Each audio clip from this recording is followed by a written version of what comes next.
Yeah. Uh. Yeah. Yeah.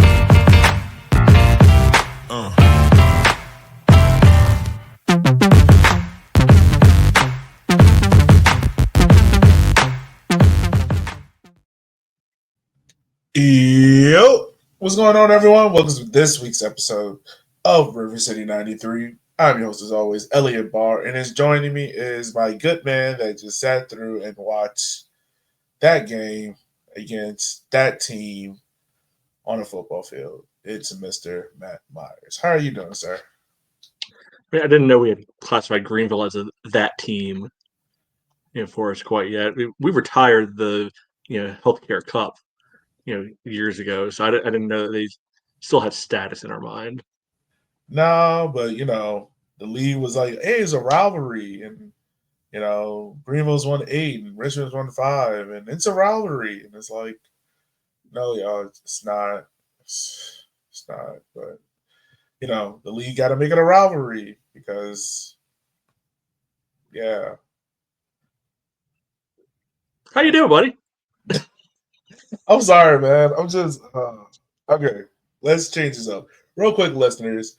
Before we talk about the game and everything else that's happened, make sure you subscribe. It costs you nothing. It just helps us keep the show free. But also, if you would love to donate to the show, you can do so. Go to rivercity93.com/support, and you can go there and donate and check out our website and everything like that. I don't know. I don't want to even start with the game. Let's start more positive. Let's do this as a teacher term, like a positive sandwich. Or not, well, a sandwich. We'll start with the positive, talk about the negative, and end on the positive. Because if I start talking about this game, everyone who is listening is going to have massive, crippling depression, and we don't need that because it is not. Good start on the positive here. Right. All right. So Richmond played in an international midweek game against CD Leganés. We're not even going to talk tactics about it. More so the vibe and how it was. So to me, Matt, it was a pretty cool night. I was shocked to see that Richmond took the lead early, as they did. Chandler Dwyer scored a nice goal and whatnot. I mean, nice goal is maybe a little different than how I would describe it, but he scored. Yeah, I mean, it's a typical Chandler goal. Like, if there's anyone, that's Chandler. I think the better question is, did he vulture that off Kirkland? Was it going in? 100%. 100%. He did. It's like in basketball when you have two players going off for the tip in, and it's just whoever they want to give it to. That's what happened. Yeah, I was thinking more like fantasy football where you got your running back, he brings the ball, grinds it down the field, gets to the one, and they bring in the other running back, and you get your guy gets no credit for the touchdown. Then there was a running back in the NFL who was famous for doing that. I can't remember who it was, but so Richmond goes on 1-0. James Stenton goal. I mean, not goal, but the goal that James gave up was not pretty. Like, I was like, oh, just hide that and don't ever show that again, because when we sell him, we need that knack to pop up in the highlights. Yeah, I mean, I'm not gonna lie, Matt. I thought that Richmond was going to get ran over, given that they beat Louisville 2-1. I know they lost to Pumas, but yeah, to keep it 1-1 against even a Segunda Liga team was impressive, in my opinion. Yeah, those games are generally fun. Yeah. Right. Yeah. Big picture, I don't care too much for them because they don't mean anything, and not a lot of good can come in the way. I'm still scarred from back in 2014 when playing Crystal Palace. Henry Kalungi gets injured, misses the rest of the year, and then kind of a trickle down sort of thing. Like DC was playing a friendly against somebody else. I don't remember who it was.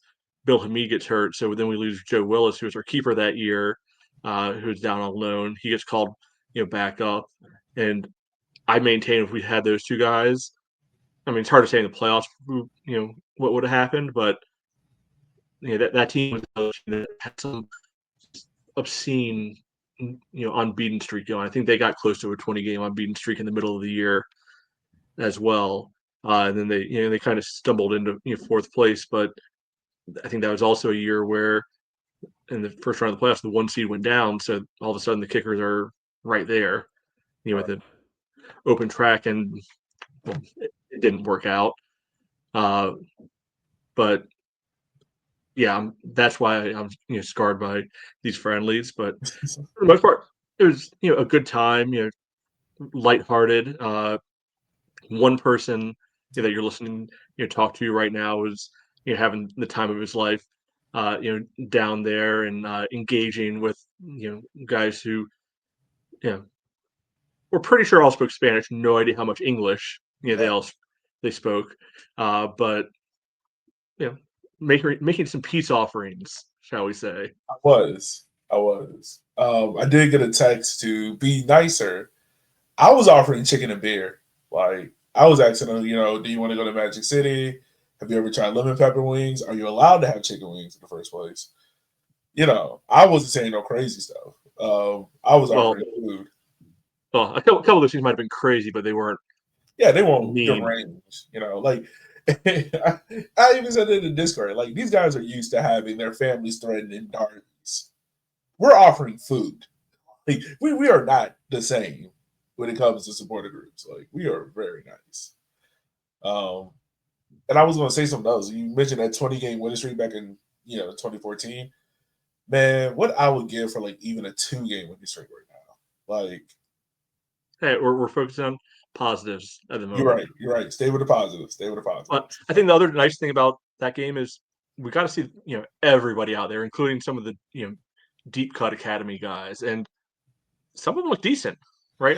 Yes, Yeah. it is a friendly where Leganés, I don't think really got out of, we'll be generous to say, second gear the whole game. And I don't know their team well enough. I don't know who the first team guys were, who the big stars were. We know Well, I they're know the guy that Diamande, who used to play in UPSL. He was like the big guy, but he was 18-year-old, but he left to go to RB Leipzig literally that day for like yeah $21 million. yeah. So Yeah. the rest of the guys were some Twenty. guys. I don't know. They could have been first team. It could have been their U23 team for all I know. Don't really care.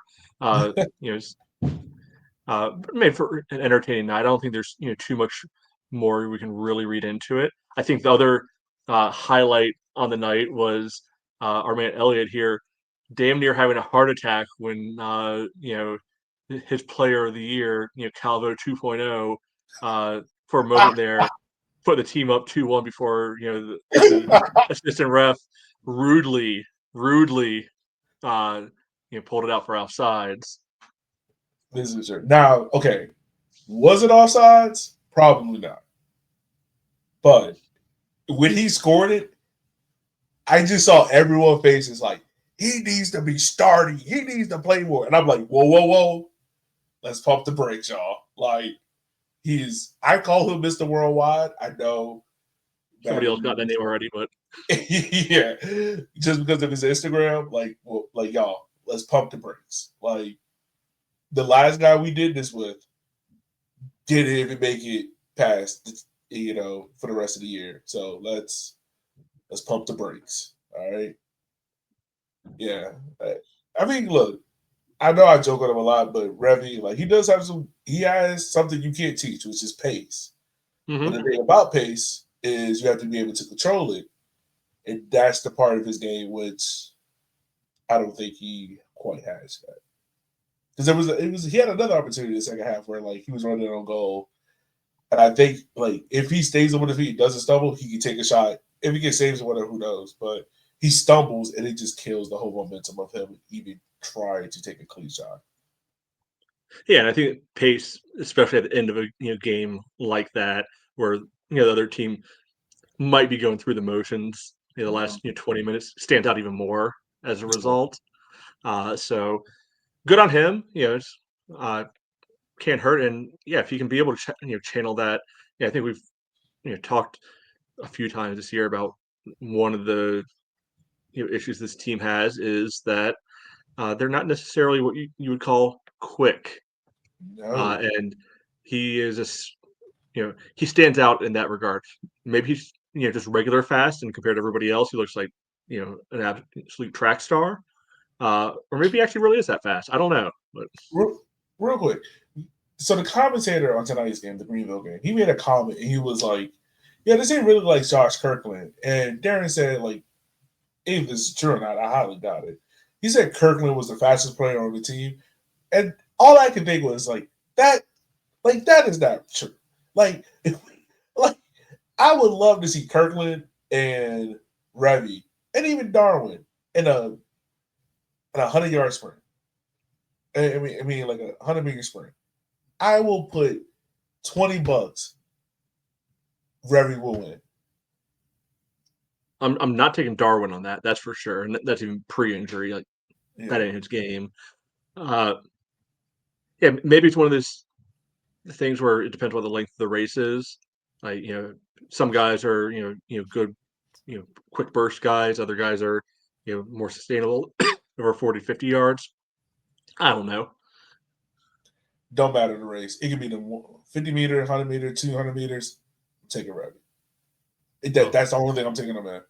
You can take him. I'll take the guy with 7 goals. I mean, that's fine. That's fine. Like I'm purely talking track and field. Oh, I know. On the field, yeah, I'll take Kirkland all day. I'll take what's proven quality there. The other cool thing was I got a jersey, so that was cool. Now the amount of sweat in it was disgustingly nasty. Yeah, just even thinking about it was disgusting. But also shout out to CD Leganés. Like they, I guess they ordered too much food because Kent was telling me at the game before it that they talked to their nutritionist and they were like, "All right, so what kind of food did you want?" And they think it was going to be healthy stuff, like grain bowls, bananas, oatmeal, stuff like that. And it was like, "No, this order is 12 pizzas, 45 hamburgers, a shit ton of peanut butter," and I was like, "Oh my gosh, like that is pre-diabetic for anyone else except for like world-class athletes who are burning this stuff off." Yeah, they're going with the Michael Phelps, hardcore Olympic training routine. Right. And the reason why I shout out to them is because after the game, they just gave the food to the Red Army. So Red Army was just eating pizza and burgers and whatnot. I don't know where they got it from, but it is a cool photo as well. I think I put it up on social media of like me, Will, and Justin. Justin. Taking a photo with, like, I guess one of the kit managers with the CD Leganés jersey, which is pretty dope. It was cool to see. Nice. Yeah, that was pretty cool. But yeah, man, I mean, biggest thing out of the preseason friendly, no one got hurt. They didn't embarrass themselves, and everyone had a good night. And we got to see a Golden City Stadium, which, given how things have been going, it kind of made you forget for a little while. Yeah, it was a nice light experience, out. And yeah, I think that can be cleansing in a way. Yeah. And so the other thing was, I got a chance to interview the president.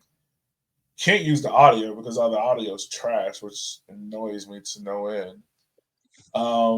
But we were leaving the stadium. It was me and Banana. If you don't know Banana, he created Discord for us, the whole Red Army. So shouts out to him again. But we were talking to Rob, and I forgot what we were talking about. Oh, he was like, "Yeah, the CD Leganés owner is, used to be the GM for the Houston Astros." And without skipping a beat, Banana was like, "You mean the guy who told them to use the trash cans during the World Series?" And I lied to you not. Rob's face went so red, and you could tell he wanted to laugh, and he was just like, "I can't say anything." He just turned and started talking to other fans, and me and Banana was sitting there cracking up, laughing because you could tell like Rob knew exactly what we were talking about, and it was hilarious. And my question is, how do you got that kind of skill set and still get relegated? Like, I don't understand, man. like you found the darkest of arts Right, right. and Darkest. didn't really get punished. Yeah, no, not at all. Still, yeah. What they got 2 World Series wins out of that? That was right. How should I know that? Yeah, whatever. It's baseball, but yeah. So that was that whole experience. Real cool. I did see some new merch on it at the game. A couple of new hats, things like that. It was just cool just to be a fan, just to take it all in. Makes me miss being a section out a lot. Just being able to banter the opposing players and offer chicken wings. So might need to do it more often. Because sitting in the press box, as much as I love it, it's not always fun. Uh, so yeah, so we put that experience away. Matt, let's go ahead. Let's talk about the game that happened. We don't have to spend super long on it, even though I know we will. So please feel free to stop me if you feel like I'm going on a rant. Richmond comes into this game 4 points behind the playoff line. We were tied on points with Greenville, given the results that happened over the past week with Portland and whatnot and other teams. So really, both teams needed a win to stay on pace of getting back to 8th place, but a draw didn't hurt you either. But we got some news from Alex, who was leading one updater. Pretty much, we were. Hold on, let me pull up the full list that he said. We were out a lot of key players. We were out Niels, Bolduck, who else? Darwin, someone Bill Hart, else. Yeah, Bill Hart. And was it Vaughn, someone else? I can't find the list. So yeah, James Vaughn. James Wan. So yeah, out of those guys due to injury. Yeah, I'm going to assume these are all long-term injuries until otherwise, just because I don't think we've even seen them close to a roster sheet. Bill Hart, yeah, but everyone else no. So yeah, don't know update that. And the PK in this game. Well, first of all, let me start with this. Like Greenville in this game had a pretty simple tactic. It was compress Richmond into their own half and just pepper shot at James Sneddon. Like it didn't matter if it was a dish shot or not. Try it. No, they probably saw what happened on Wednesday, and they're like, okay. Yeah. Yeah. And I really felt like that was Greenville's MO. In the first couple of minutes, it felt rocky, you know, like, but the defense held well. I will say that. Like, as much crap we have talked about the defense and whatnot, they held well. Like, granted, James Sanders did have to, I wouldn't say he had to make any saves, but he had to make sure he was in the right place to kind of offset the ball. But it was nothing too dangerous, too crazy. Because it felt like Greenville was just trying to just spray shots wherever. It didn't really feel like it had like directness to it. And then, unfortunately, the PK happened. And once that happened, my whole mind went to like, all right, this game is over. And I know that's bad to say. I wasn't that far, but like if you were generous and say, going into it, it's 50-50, I think once the PK hits, you're like, all right, there's maybe at best a 20% chance of getting out of here with something. The thing that frustrated me, the penalty, it was clearly a legit penalty. Like, Yeah. I don't think anybody can realistically argue that, we were done wrong by the call. So like, you look at the lineup, and you see on the left side, we've got Beckett and Griffin, playing next to each other. We've got Landon, kind of on the wing over there. So a lot of the young guys out there. Yeah. So you would think, okay, if something's going to go a little bit wrong, it might be understandable if it's from less experienced guys over there. Nope. You know, this penalty, comes because, geez, now I think about it, probably our two most experienced players minus Emmy out there, Chandler and Simon. I don't know what they were doing.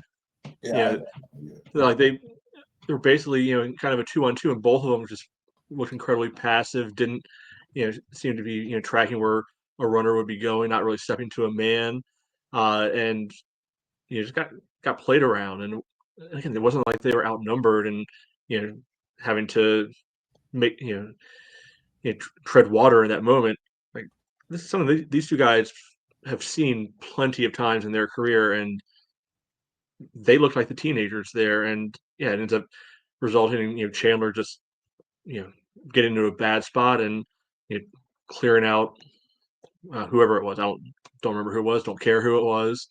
But if that foul isn't there, the guy's getting off a pretty high quality shot. Anyway, I mean, the way they were shooting, who knows? Maybe would have missed and would have been better. I mean, I think it's safe to say he's usually probably better off letting them take their chance rather than giving away a penalty. But it was one of those where it wasn't even like he was trying to foul him. He was just that behind the play that it inevitably happened. Yeah, I mean, like I've said before, it's that kind of fly by night defending. Like you're kind of like in a panic, so you're trying because you made a mistake earlier, you're trying to make up for the mistake you made, thus making a mistake. I wish it looked like it was they were panicking. They didn't look panicked. They just looked so nonchalant with all of it.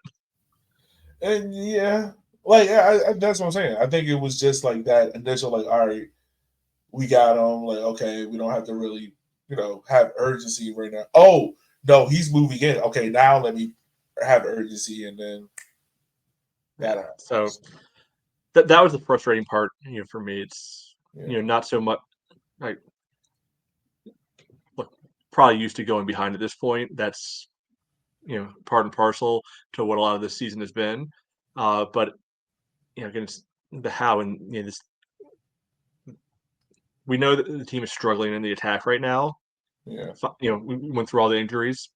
Understandable. This part isn't as understandable.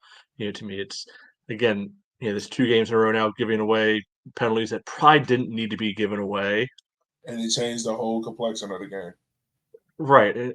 It's back to the dumb little things that beat yourself. Yeah. Right. Yeah, and I mean, like I know people are, going to give Darren baggage about this game. It's another loss. Oh, the tactics aren't there. But like, also, like, if you're missing what 1, 2, 3, 4, your main attackers, like that makes any kind of tactic tough, right? And like I just think about it like now. I also say this, like Darren didn't do himself any favors with the way how they were approaching this game early on, because it seemed like the only clear tactic was get the ball wide out to Kirkland and have him kind of be the creator, which me personally, I don't think is successful because he's not a natural creator. He's more of a finisher. Like I would rather see Emmy do that, try to create, than Kirkland, who's more so. It's the old let Bolduc roast Tyler Pollock strategy. Yeah, and there are a couple times it worked. Like not long after the penalty, Kirkland does get down. Is able to get down the end line, cuts the ball back. I wish when the defender cut it out, he had stepped in and played it, because he would have been onside because the defender played it, and he would have been able to have the ball pretty much at the corner of the 6. And who knows, maybe he's able to rocket it, maybe it gets blocked. Don't know. Like I understand the instinct is, I was offside, let me just let it roll out for a corner. But there's that potential opportunity there for him to be able to kind of capitalize.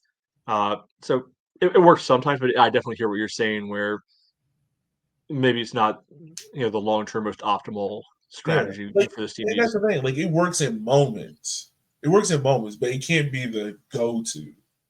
Because eventually, like the defense is going. Like Greenville saw it and adjusted to it, right? And it just felt like we didn't have any plan B, especially when we were down a goal, because like it felt like Emmy was left on the island. He was definitely left on the island. Landon, I don't really remember anything memorable about him in this game. I'm just glad to see that he played plus of 45 minutes, right? And it's tough to ask a guy who's been cold all year or who's been getting like part and parcel minutes now come in and have a huge impact, you know, but it wasn't really anything different. Yeah. And Finish. oh yeah, I was just gonna say like the midfield was once again non-existent, but that's also because like what you have in there is you don't have this midfield already didn't have a chance creator, but now you're missing probably your best ball carrier, and you're asking a guy who just came who's to be a CDM, Dak, who's a center back at heart, and then Chandler, who's a center mid, maybe, like to really do a bulk of the work, and that is a tall ask. Like I don't correct me if I'm wrong, man, but I don't remember significant moments in this game where I even felt like I'm comfortable with our midfield on the ball, or even they look comfortable on the ball. Yeah, there were a few times, and one of them, that I wanted to ask you a question about. So again, this is like 5 minutes after Greenville scores. Uh-huh. You know, Ryan Bear's on the ball, and I did like some of the at least passes he was looking for. The game didn't always come off. Yeah. This one debatably came off. So he's able to get the ball 25 yards from goal, and you kind of slide the ball into the box over to Emmy, and Emmy goes to ground. Did you think that was a penalty? I think so, especially with the referee having that view of it. I think it is, but I hate to say it as well. Like I can also see the ref not giving it because one, the history of Emmy, and then two, like it looked like he was just stretching his leg out to try to get any kind of contact from the Greenville defender. But once again, like in this league, we have seen penalties given for way less. Yeah, Like I mean, honestly, we saw that penalty given against us last week when Matt Bentley. yeah, in real time, I was like, okay, you're trying to buy it. Replay, it definitely looked like there's a lot more contact than I thought the first time Yeah. through. Uh, like with, and yeah, maybe some of it's an Emmy reputation thing, but part of me also stops and thinks, do the current USL one referees know like that version of Emmy? I don't think Because so. Probably it's not. been a couple. It's been a couple years since he's really been at his peak. Yeah. Now, so it's not like okay, 21, 22. Okay, you kind of get it if refs are onto his game, or something like refs. Turnover at this level too, just like the players. Like I don't know if reputation's going to follow him, the same Yeah. way. Probably not. Probably not. I But mean, that was sadly probably our best chance of scoring a goal. yeah. And my thing is like, granted, and who knows if that PK changes things or whatnot, because possession was pretty even. It did feel like Greenville had more of the ball, like they were being more dominant with the ball in the moments that they have it.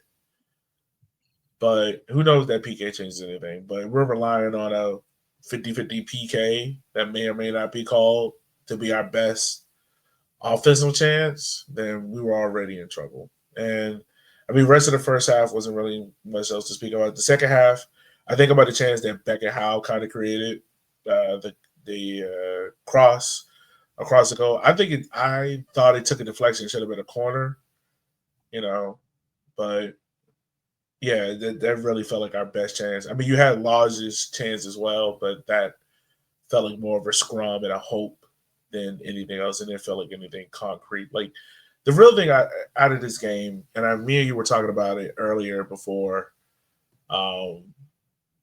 we started recording, but like it just felt as if like the defense, if I had to give them grade, it would be like a B minus, probably C plus.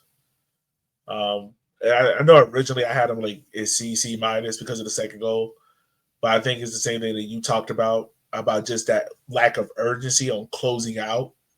Because Kirkland on this one, if he closes out quicker, because you can see he hesitates. Like it's like his brain is processed, like, oh, I need to get out there. And not just initially doing it.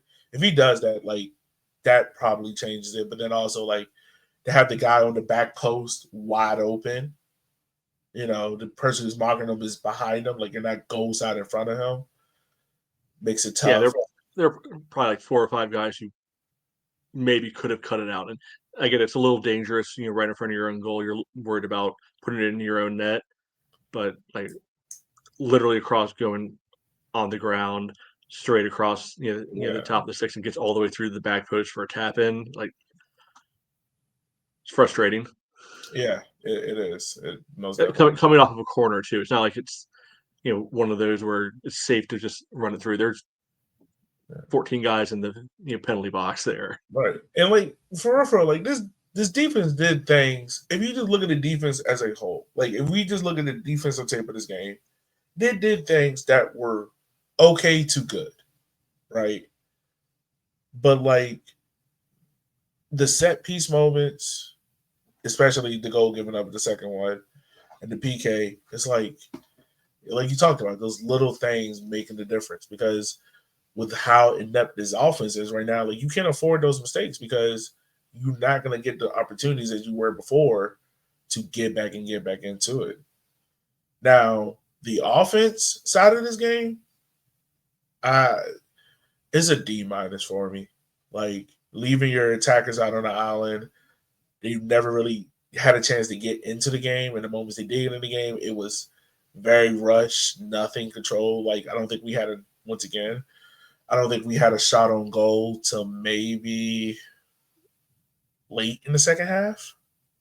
Not at all. Not at all. Okay. I Although there. I'm looking at the stats, here. Now, granted, these are FOT mob stats, so questionable sometimes. They had the kickers with one big chance missed. For the life of me, I have no idea what that would possibly be. I don't know. I'm trying to think what that would be. I'm not even sure. And we just watched the game. Like we're recording this right after the game, and I cannot think of one. Yeah, no. Not 6 overall shots. Another one with 0 on target. I'm not interested in rehashing all this. You go listen to the past couple episodes. This game was basically the same as a couple of the other ones we've had, recently. So no need to beat a dead horse, here. It's probably not. It's not fun for us to do. It's probably not fun for you all to listen to. So, if you really want to hear it, go listen to one of the other ones we've done recently, and just substitute Greenville in for whichever other team we're talking about. There you go. Ta-da! You can do that. But it just feels as if this team right now is just they're playing. And I think were we playing down 10 men as well because Maxie got hurt. We were playing with 10 men. Oh, Gee came in. Okay, the commentator was saying like we didn't have another window and we were playing out with 10. But I mean, in this game, commentators said a lot of things. This is true. This is also very true. Because they were making a point about like, James Stanton, Greenville needs to pump crosses in to make James Stanton unsettled. And it was like, sir, do you know who James Stanton is? Like this boy is a crash test dummy. He will throw his body on the line willingly, given the opportunity. Like he is not afraid of a cross. Now, will he let in a goal that he shouldn't? Yes. But in this game, he didn't. He actually made some pretty good saves. And it's like the Chattanooga game, man. Like, I feel bad for Stanton because he actually made very good saves. Like, very good saves. And he didn't put the team under pressure to allow Greenville to have clear-cut opportunities. Like the AB Alta game, for instance, right? So that was one thing. But, so did anyone coming out of this game impress you at all? Give you something to be like, all right, cool, I like what he did, or I like what, this moment they had or anything? No.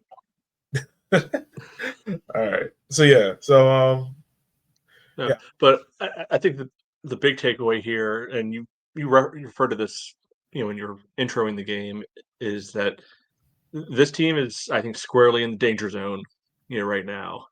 Because yeah, you got the injuries, which unfortunate, and yeah, there's probably maybe more than other teams deal with. Like everybody gets one or two.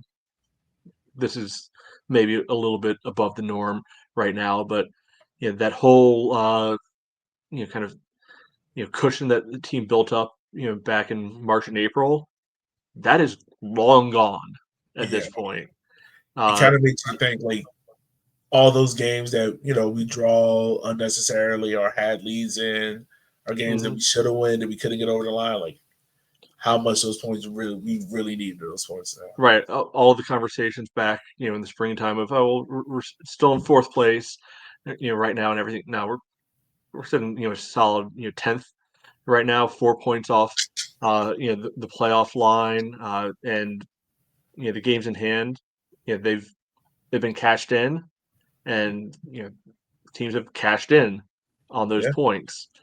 So there's still time, to go. It's not, the end of the world yet, but it's brass tacks time too. Like you can't, let more of a gap open up, now, because otherwise, you know, you do that, and when you run off, 2 or 3 game winning streak, like you do at the end of last year, that's not enough to put you, over the line at yeah. that point, No, right? it's not. So you got, this team's got to find a way to, okay, maybe the offense, doesn't have it going, grind out the scoreless draw, be able to get a dirty goal and steal a 1-0, or turn a 1-0 deficit into a 1-1, somehow, and be able to build those points up, because right now the Texoma and Portland are on 20, you know kickers are on 16, uh, and Portland had a game in hand as well, so yeah, it's not going to get any easier, coming up. We got Charlotte next week, but that's Jaeger, Yeah, so don't care at all about that one. But beyond that, you got Naples, you got Portland, which that game is looking super massive at this point. Where if not a must win, probably certainly must not lose sort of game. And then you got old friend Tormenta there. So I think these next 3 games, maybe not mathematically deciders, but I think realistically, you know the start of the school year comes around, and yeah, might not know if the team's in, but we could definitely know if the team's out. yeah. I mean, right now looking at it, like if we go up to the start of the school year, which is August 18th, I know that as a teacher because I'll be teaching at my new school that year. Really, Richmond has three games, two at home, one on the road, and you play FC Naples, Portland, and Tormenta. Naples has kind of fallen down a little bit. Portland sit at eighth. Tormenta sits at 11th, right behind us. Matt, it could go one of two ways. Well, one of three ways. No, one or two. I'll go one or two. I'm not giving this team any more options.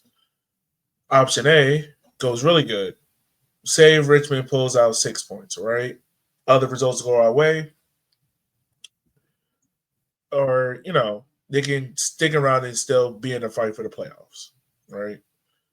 There's also the other option where this team gets more injuries, becomes more inept in attack, loses these 3 games, and sit at the bottom of the table before the end of August. Yeah, And that possibility scares the crap out of me because it yeah, and it feels like seems it can happen. more and more realistic. I mean, kickers are on 16. Everybody's favorite pink team, currently last place. We'll revel in that as long as we possibly can. Yeah. Uh, they're on 13. They had 2 games in hand. Omaha is on 14 points, next to last place. but they get 2 games in hand. Westchester, who got absolutely hooked up by Spokane, this week for breaking the rules, they're on 15. Tormento's on 15. So we're closer to the last place than we are to the playoffs right now. Right. So Much closer. it's very easy to see a world where the bottom drops out, and that happens. I mean, I don't think it's already getting a little unpleasant, in the stands. It will not be a fun experience, being in the stands. That Tormenta game is, kind of a tipping point going in the wrong direction.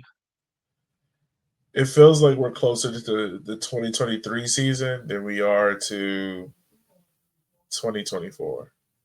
And I know we keep talking about 2022 is this amazing year, and that feels like ages ago at this point, man. Like, and most of the guys are gone too. Yeah, but it's also just like, the feel good factors of it. Like, it just feels like, we're so gone from that. But yeah, man, like, there is the third option of, they get 3 to 4 points, in those 3 games, keep, limping along and, keep the status quo going. Just delaying the inevitable. I'm still not sure what the inevitable is, because if Darwin gets healthy, and that's true. Good things can come. Get healthy, man. I wonder at the end of the season if there's going to be a look at the medical staff or like treatment or whatever. Because we've heard Darren, like he came on here and even said it, like the lack of a preseason really hurt some of these guys, and which part of me I can slowly understand that, right? But also, like, you went on a winning streak, and that doesn't really coincide with that. But now, like, with the injuries kicking in, I wonder if there's going to be a look at the medical staff, or at least like what's going on off the field, like medical wise. It's the reason why we are having so many injuries, because it feels like, I think Nils is a muscle injury, Darwin's a muscle injury. I don't know what Vaughn is. Bill Hart might be a muscle injury, and assuming Maxi's also a muscle injury. I have no idea. Yeah. No, I think it's fair to be able to say, look at the organization top to bottom. Is everything working as well as possible? That's a conversation for November. I can't imagine anything's going to get changed up right now. But I hear what you're saying. Yeah, it's just just given how things have been going medically wise, it just feels as if, like, even going back to last year, like, there was issues then. Is there something we need to change up, or do we need to bring someone in to, make sure we got everyone ready to go? Yeah, and I have no idea when it comes to this. For all I know, this could just be the worst luck of all time. So it's possible that's it. Popped his hammy on that field in 1 ox is like literally the worst luck ever. Yeah, so I'm not going to go too deep into that, right now. But yeah, I think it's fair to be able to say, hopefully after every season they're evaluating every element, what's going on with the club, and making those assessments. But yeah, like I said, the alarm bells need to start going off. Entered into danger time right now, and see what these guys can be able to do to figure out, because even if they are going to be shorthanded, with these injuries, okay, how can you be able to mix it up? I mean, hey, if we're playing the most unattractive soccer possible, bunkering in, just grinding out some 0-0s, and hopefully steal a 1-0 every now and then. If that's what it takes over the next few weeks to be able to keep the team going until guys are back, so be it. Yeah, like, look, do what you got to do to get through this period, and Yeah, get on the side of it and give yourself the best fighting chance. Play 6 in the back, and I don't know what that makes the rest of the team look like, but whatever. I still have yet to hear a rule where it's illegal to play 2 goalkeepers at the same time. I'm just putting that out there. I mean, I think you play them both on the field. Only one of them can be allowed to use their hands. Okay, fair enough. Whatever. Yeah. But yeah, man. I just whatever. Yeah.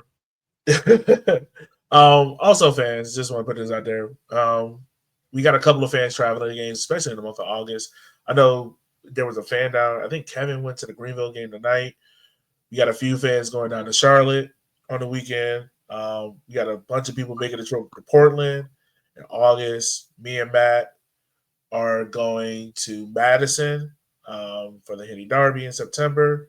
So, despite everything, we are still going to go cheer on these boys, still going to go see this team on the road. And you never take it for granted because even though games at City Stadium are fun, you haven't been in a while because we haven't seen a home win in a while, but they're fun. It's always cool to be able to go on a good road trip and cheer on your team in the opposition house. Absolutely. So if you're going on road trips or anything like that, let us know. We'll love to hear from you. If you have any questions or anything like that, we didn't do any listener questions this episode, but if you have any, feel free to send them to us over at 93 Rivercity gmail.com. You can also send them to us via Instagram or Blue Sky. But yeah, Matt, anything else for you before we wrap up? Not especially. I mean, like I said, this game it's almost like a rerun. This game felt a lot like what's gone on for the last month or so. So it's not fun. But next week is another low stress game. Yeah. Right. It's last Jaeger game. Kind of screw around. Don't have to worry as much about it. I mean, I can make the argument that it might make sense to throw and try to let Charlotte get in, to the Jaeger playoffs and play an extra game or two. That way. I don't know. I'm not advocating them throwing the game, but there could be a very fringe benefit since we're not really competing with Charlotte in the league standings. Yeah, I don't mind. It wouldn't be the end of the world if we lose to Charlotte, wouldn't it be? But make them earn it. Make them earn it. What I want to see out of the game probably most is I want to see good minutes. I don't care about the number, but I want to see good minutes out of Landon, out of Bear. I think this might be the game to get Melvin to start. Yeah, honestly, kind of a prove it game. Yeah, see what he can offer. Pick your favorite combination of center backs. Yeah. Pick your favorite combination of center backs. Yeah. Maybe a game for Emmy to get back and forth. And then another Andrew Richmond game. Yeah. Give Sneddon a cup game and see what you can do from there. So yeah. I'm honestly gonna treat that game like I did the last Jägermeister game. I'm not even gonna be caring about tactics. I just want to see okay, is he playing, and then just kind of watch them and kind of watch the game through them and see how it goes. Yeah. Yeah. It'd be great to get a win. It'd be great to even take it to a draw, but it's not gonna be the end of the world. So don't stress about it. And also, if you got plans next weekend, do those plans. Do not stress. I will tell you that straight up. But for Matt, for myself, and the whole crew here at River City 93, as always, we just want to say thank you guys for taking the time of your day for listening to our show, because without you, we couldn't do this if we wanted to do this, even through the bad moments. We enjoy doing this show for y'all. So with all that being said, remember, like, share, and subscribe, and we will holler at you guys next week, where hopefully we are talking more positively about the kickers, or at least sandwiches at that point. All right, y'all. Be easy. Be safe.